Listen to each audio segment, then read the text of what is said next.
Thank you to Skillshare for sponsoring this video.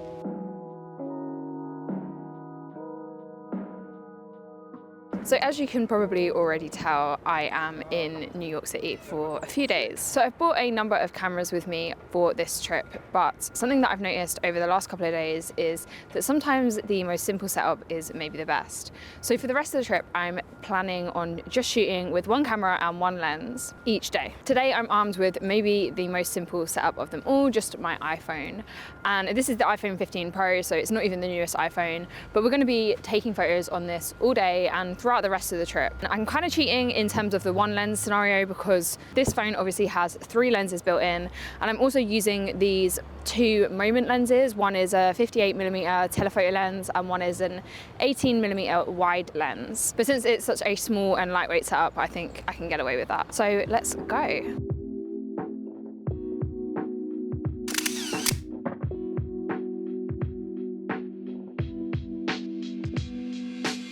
I really enjoy the moment lenses and the versatility it can give you when shooting with your phone. But one thing I did notice was that I was getting this lens flare a lot of the time, presumably because maybe the mount on my case wasn't fit properly and there was a bit of a gap between the lens and the phone camera. I assume that's what created the flare, as it was kind of easy to block out by moving my hand kind of around the lens and blocking that light leak. And of course this might just be the way I fitted it onto my lens mount, but that is something to be aware of.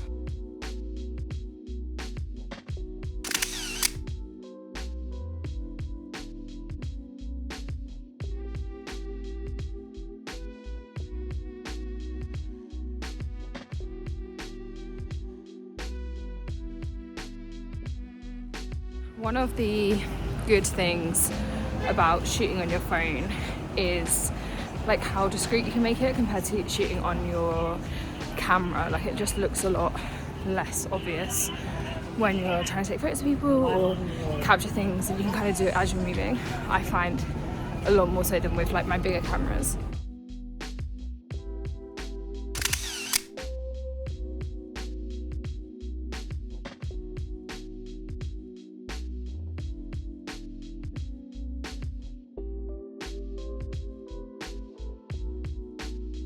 One of the key things that I look for when I'm taking any photo, but in particular street photography, is colour. It's always been that for me, and I think it always will be. So if I kind of see a big pop of colour or colour that kind of matches or goes well with other colours in the image, then that is usually what is drawing my eye first and foremost to take that photo.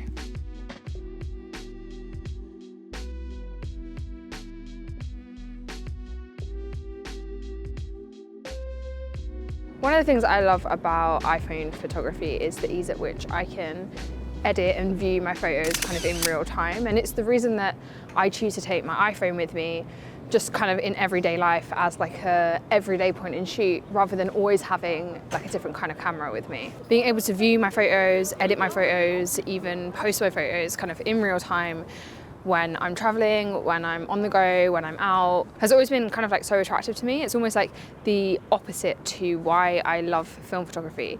Film photography is something that makes me slow down.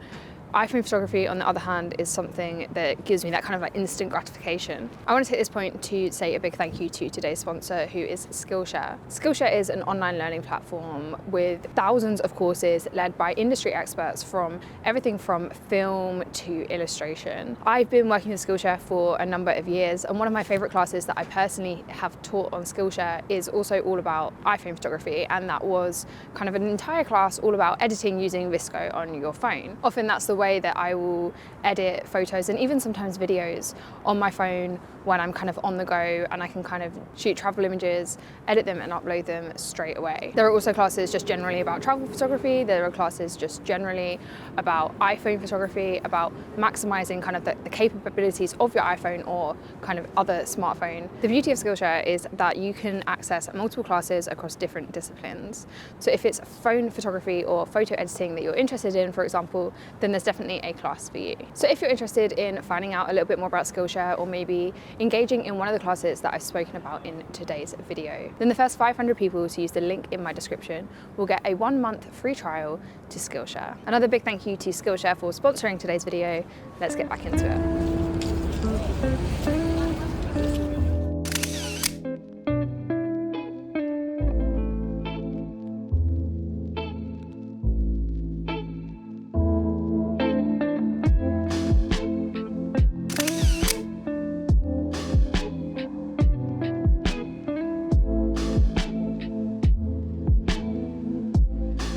As much as I really enjoyed using the moment lenses from time to time, I did find that the majority of the time I just opted to use the built-in lenses on my iPhone. Because of the weather and it being so cold, minimizing how often I needed to kind of like fiddle around with other things in my bag or change lenses, etc., just meant that I was able to capture images kind of as I saw them more, rather than worrying about the actual equipment, which is basically why I like shooting with my iPhone anyway.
Thank you to everyone who tuned in to today's video. I've had a lot of fun just kind of walking around and shooting with my phone and also with the moment lenses, which I will link in the description in case you're interested in getting hold of some of those.